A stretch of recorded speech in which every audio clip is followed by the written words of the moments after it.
नमस्कार, मैं विकास राज भाटी और आप देख रहे हैं हमारा news YouTube channel Marwar express. आज जैसा कि आप देख सकते हैं हमारी टीम आ चुकी है रायपुर मारवाड़ के क्षेत्र में, जहां पर कोविड-19 की वैश्विक महामारी के चलते हुए पूरे रायपुर को लॉकडाउन में बैरिकेड से बंद कर दिया गया है और इसके अतिरिक्त प्रशासन का जाब्ता लगा दिया गया है, जिससे कि कोई भी व्यक्ति अपने घरों से बाहर ना निकल पाए और अनावश्यक जो भी व्यक्ति घूम रहे हैं, जो बिना प्रशासन के अनुमति के घूम रहे हैं, उन पर सख्त से सख्त कार्रवाई की जा रही है।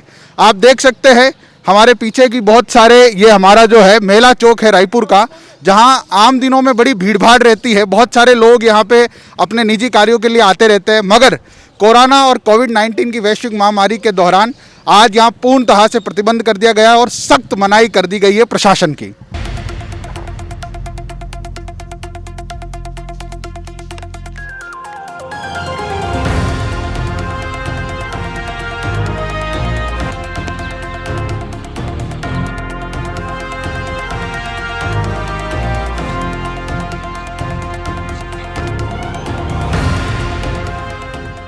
तो रायपुर मारवाड़ की ग्राउंड रिपोर्टिंग के दौरान हमारी टीम वहाँ पहुंची है आज रायपुर रावड़ा में आदरणीय ठाकुर साहब मानवेंद्र सिंह के यहाँ। ठाकुर साहब, आपका मारवाड़ एक्सप्रेस पे स्वागत है। धन्यवाद। ठाकुर साहब, मैं आपसे जानना चाहूँगा कि इतना हरा भरा हमारा रायपुर मारवाड़ का क्षेत्र और कोरोना कोविड-19 की वैश्विक महामारी ने लगभग पूरे ही क्षेत्र को सुनसान कर दिया है, तो कितना बदलाव आपको नज़र आया आम दिनचर्या में रायपुर की? ये देखिए, सिर्फ अकेला रायपुर ही नहीं, पूरे देश में ये माहौल है और अभी ज़िंदगी की रफ्तार थोड़ी धीरे हो गई है। सब लोगों को कुछ समय मिला है परिवार के साथ बिताने का, कुछ अपने साथ खुद के साथ समय बिताने का, तो इसलिए और जो भी सरकार ने निर्देश दिए हैं उस हिसाब से सभी लोग कार्य कर रहे हैं, जो बहुत अच्छी बात है।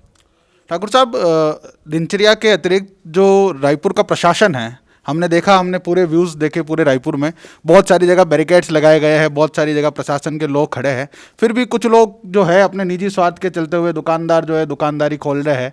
ये बड़ा डेंजर हो सकता है रायपुर के लिए, तो आप उनसे क्या अपील करना चाहें अपने निजी स्तर पर? सबसे पहले तो मैं सभी प्रशासन, पुलिस, डॉक्टर, सबको बहुत ही धन्यवाद देना चाहूँगा और बहुत ही आभार व्यक्त करना चाहूँगा। उन्होंने इतनी मेहनत करी और इस चीज़ को बहुत सफलतापूर्ण अभी तक अपने कंट्रोल करा है। जो लोग इस लॉकडाउन की पूर्णतः पालना नहीं कर रहे, उनसे मैं ये निवेदन करना चाहूँगा कि आप अपने सिर्फ खुद का स्वार्थ न देखें, अपने परिवार का, बाकी जो आपके आस पड़ोस में लोग हैं, पूरा देश है, पूरा गांव है, सबकी तरफ देखें और जो भी आपको गाइडलाइंस दी गई है उनको फॉलो करें, ताकि इस चीज़ से हम जल्दी से जल्दी बाहर निकल सकें और अपनी जो रूटीन वापस ज़िंदगी है वो वापस आ जाए।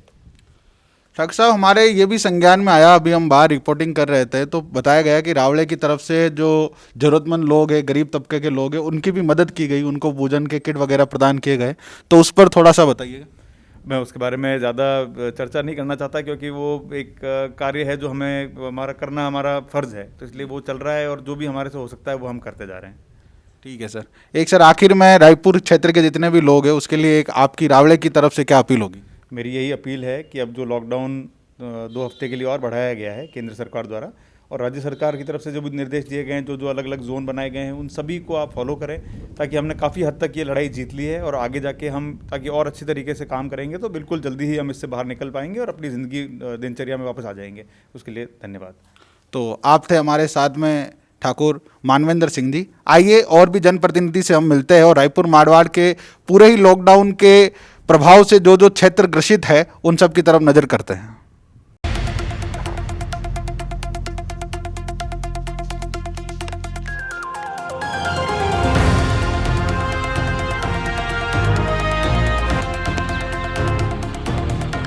तो रायपुर मारवाड़ की ग्राउंड रिपोर्टिंग के दौरान हम आप पहुंचे हैं रायपुर सरपंच साहब के साथ, श्रीमान चेनाराम जी से। चेनाराम जी, आपका मारवाड़ एक्सप्रेस पे बहुत बहुत स्वागत है। धन्यवाद। सरपंच साहब, मैं आपसे जानना चाहूँगा कि लॉकडाउन का 30वां संस्करण शुरू हो चुका है और जैसा प्रदेश की सरकार ने अवगत करवाया है कि 17 मई तक ये लॉकडाउन आगे बढ़ेगा, तो रायपुर के अंदर वैसे तो बहुत अच्छी प्रशासन की व्यवस्था हमने देखी है, मगर आप निजी तौर पे क्या कहना चाहेंगे प्रशासन की, क्योंकि करीब करीब 1-1.5 महीने से ज़्यादा प्रशासन ने सहयोग बढ़ाया है, अब आगे लोगों से आप क्या कहना चाहेंगे? कोरोना महामारी का जो संक्रमण जिस तेज़ गति से बढ़ रहा है और लॉकडाउन की अवधि जो तीसरी बार लगातार बढ़ाई जा रही है, तो सरकार ने ज़रूरी है कोई न कोई सटीक निर्णय लेकर ही इसको लॉकडाउन को बढ़ाया होगा। पूर्व में भी जनता ने और सभी क्षेत्रवासियों ने प्रशासन और सरकार की अपील को माना है और लॉकडाउन की सख्ती से पालना की है और आगे भी उम्मीद है क्षेत्र के सारे लोग, देश के सारे लोग लॉकडाउन की पालना करेंगे, क्योंकि लॉकडाउन ही इसका एक सबसे बड़ा इलाज है इस बीमारी का, इस महामारी का।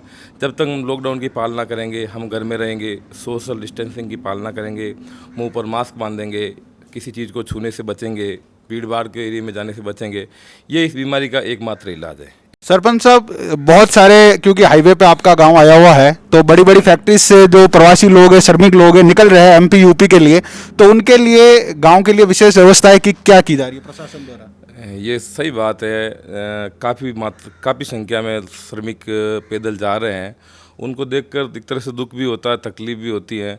प्रशासन अपनी तरफ से जितनी हो रहा है उतनी कोशिश कर रहा है। कई जगह उनको ठहरने की, खाने की व्यवस्था कर रहे हैं। कुछ समाजसेवी संस्थाएं भी अपने लेवल पे कर रहे हैं, लेकिन कहीं न कहीं देखा जाए तो बड़े दुख की बात है कि बड़े और पैसे वाले लोग जो भी है शायद अपने संसाधनों में आ जा रहे हैं या किसी तरीके से अपने रसूखातों का उपयोग करके ला रहे हैं, लेकिन इन गरीब लोगों को बहुत समस्या हो रही है। 500-500 किलोमीटर, 600 किलोमीटर, 700 किलोमीटर कड़ी धूप में लोग पैदल जा रहे हैं, सोचने लायक है। प्रदेश सरकार ने यह भी किया है कि जो भी हमारे प्रवासी भाई है जो बेंगलोर मद्रास में रहते हैं, उनको लाने का भी निर्णय लिया गया है। तो क्या रायपुर से भी कुछ नाम चिन्हित करके भेजे गए आगे? जैसे ही स्थानीय राजस्थान सरकार ने, गहलोत सरकार ने प्रवासी भाइयों और श्रमिकों को लाने का जो निर्णय लिया, उसमें हमने भी अपनी ग्राम पंचायत में हमारी पूरी टीम ने एक कैंप लगाया। उस कैंप में सभी लोगों का जो रजिस्ट्रेशन, सरकार का जो सिस्टम बनाया हुआ था, सरकार ने जो गाइडलाइन दी थी, उस गाइडलाइन के तहत लगभग 900 से 1000 प्रवासियों ने यहाँ पर हमारे यहाँ रजिस्ट्रेशन करवाया है और उसकी जो भी लिस्ट बनी हमने सरकार को प्रोवाइड करवा दी। अब सरकार की जैसी सहूलियत है, जैसे अभी शायद कल या आज तो जानकारी मिली, ट्रेनों की जो परमिशन मिली है, कुछ ट्रेनों से, कुछ बसों से सरकार ने प्रवासियों को, अपने भाई बंधुओं को अपने घर तक लाने की कार्रवाई शुरू कर दी है। सरपंच साहब, ये भी हमारे ध्यान में आया है, हमें जब ग्राउंड फील्ड में गए थे तो बताया गया कि सरपंच साहब द्वारा गरीब और जो ज़रूरतमंद लोग हैं उन तक खाने के, भोजन के पैकेट वगैरह पहुंचाए गए। तो इसके बारे में हमारे मीडिया चैनल को बताइए। वैसे आपने सुना, सही सुना, कुछ लोगों ज़रूरतमंद कुछ लोग हैं, वैसे ज़्यादातर नहीं है, ज़्यादा कहना उचित नहीं है, लेकिन जो ज़रूरतमंद कुछ लोग थे उन लोगों को हमारी पूरी टीम द्वारा जो भी उनकी राशन सामग्री या जो भी उनकी ज़रूरत का जो सामान था, हम लोगों ने व्यवस्था करवाई।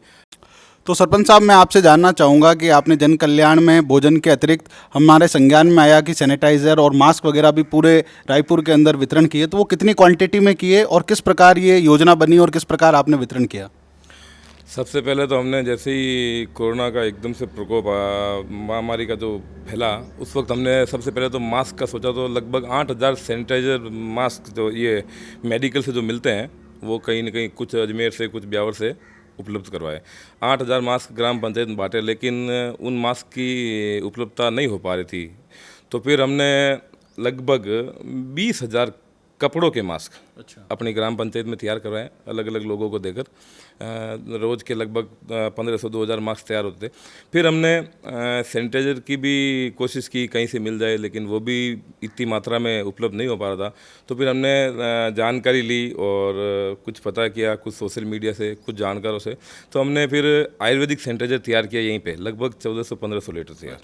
और जैसे उसमें आयुर्वेदिक सेंटर जो बनाया हमने, उसमें ज़्यादा मात्रा में नीम के पत्ते, तुलसी के पत्ते और एलोवेरा जो गंवार पाटा, उसको मतलब उबाल कर, जैसे अगर एक लीटर पानी है तो 1 लीटर में उसको उबाल कर जब तक आधा पानी रह जाता था, फिर उसको नीचे उतार कर उसके अंदर फिटकरी और कपूर मिलाकर और नींबू का जो रस मिलाकर हमने एक अच्छी क्वालिटी का एक आयुर्वेदिक सैनिटाइजर तैयार किया। फिर उसको 250 ml की बोतल में भरकर, लगभग हमारी ग्राम पंचायत में 5300 घर हैं, तो हमने 5300 घरों में एक सैनिटाइजर की बोतल और दो कपड़ों के मास्क, जैसे ये किट है, इस किट में एक बोतल है और 2 कपड़ों के मास्क हैं और एक पैम्पलेट है जिसमें कोरोना महामारी से कैसे बचा जा सकता है उसके, और सरकार की जो गाइडलाइंस है, जो दिशा निर्देश है, चाहे वो केंद्र सरकार के हो चाहे राज्य सरकार के हो, वो सारे इसमें दिए गए हैं। और जो सैनिटाइजर हमने तैयार किया है, उस सैनिटाइजर को वापस बनाने की विधि इस बोतल पे जो एक स्टिकर लगाया है उस पर भी लिखी हुई है और इस पैम्पलेट में भी लिखी हुई है, ताकि जब ये सैनिटाइजर ख़त्म हो जाए तो लोग इस आयुर्वेदिक सैनिटाइजर को अपने घर में बनाकर काम में ले सकते हैं। सरपंच साहब, हमने हमारी ग्राउंड रिपोर्टिंग के दौरान देखा कि पूरे शहर के अंदर जगह जगह सैनिटाइज बॉक्स लगाए गए, भले वो हॉस्पिटल हो, मेला चौक हो, तो उसके बारे में हमने बताया गया कि सरपंच साहब द्वारा अलग अलग क्षेत्रों में लगाया गया। तो कितने सैनिटाइज बॉक्स लगाए गए और हाइपोक्लोराइड का छिड़काव किया गया? सबसे पहले तो लगभग 20-25 दिन पहले हमारी पूरी टीम ने पूरी ग्राम पंचायत के जो लगभग 8 राजस्व गांव आते हैं, हमारे सारे गांव, सारी डांडियाँ, सभी बेरों पर हमने सोडियम हाइपोक्लोराइड का एक बार छिड़काव कर दिया। और हमारे पास हमने पहले ही स्थिति को देखते हुए भरपूर मात्रा में सोडियम हाइपोक्लोराइड खरीद लिया था। हमारे पास अभी भी उपलब्ध है, हम अपनी ग्राम पंचायत को 2 बार और इससे सैनिटाइज कर सकते हैं। और रही सैनिटाइजर मशीनों की बात, तो वैसे ग्राम पंचायत तो बहुत बड़ी है, लेकिन हमारी ग्राम पंचायत 5 ऐसे स्पॉट हैं जहाँ भीड़ भाड़ ज़्यादा रहती है। जैसे एक SBI बैंक है, MGB बैंक है, ग्राम पंचायत है, हॉस्पिटल है, पुलिस थाना है और मेला चौक सब्जी मंडी है। इन 5 स्थानों पर हमने सैनिटाइजर मशीन तैयार करवाई यहीं पे, और 5 स्थानों पर लगाई। तो और वहाँ पर एक आदमी रखा है जो उस मशीनों को ऑपरेट करता है। और आने जाने वाला हर व्यक्ति, चाहे वो बैंक में आए, चाहे पुलिस थाने में आए, चाहे हॉस्पिटल में आए, चाहे सब्जी मंडी में आए, वो एक बार उस मशीन से निकल कर अपने आप को सैनिटाइजर करने की कोशिश करता है, और ताकि ज़्यादा से ज़्यादा इस बीमारी से बचाव किया जा सके। सरपंच साहब, मैं ये जानना चाहूँगा कि ये जो सैनिटाइज़र, मास्क और इतना सारा आपने किया है, ये सब आपके निजी खर्चे पे था या प्रशासन का भी कुछ आर्थिक सहयोग आपको प्राप्त हुआ? वैसे ये सब निजी खर्चे से ही था। प्रशासन ने कुछ भी सहयोग नहीं किया इसके साथ? वैसे प्रशासन अपनी पूरी ड्यूटी और कर्तव्य कर ही रहा है, कार्रवाई कर रहा है, उनका तो सहयोग है ही है, लेकिन आर्थिक सहयोग पूरा हमारा और हमारी टीम का ही है। तो जैसा आपने देखा, आप थे चेनाराम जी, सरपंच साहब रायपुर, और अपने निजी खर्चे में अपने करीब 5,000 से ऊपर जितने भी घर परिवार है उनको करीब ये जो साहब ने किट बताया, मैं चाहूँगा आप थोड़ा कैमरे में जूम करके बताएं। इसमें आयुर्वेदिक सैनिटाइज़र है, 2 मास्क है और अच्छी खासी कॉस्टिंग से ये बने, और इसके अंदर जो है कैसे ये सैनिटाइज़र आप आगे भी बना सकते हैं, इसकी भी विधि लिख रखी है। मैं विकास राज भाटी, कैमरामैन सुरेश भाटी के साथ, रायपुर, मारवाड़।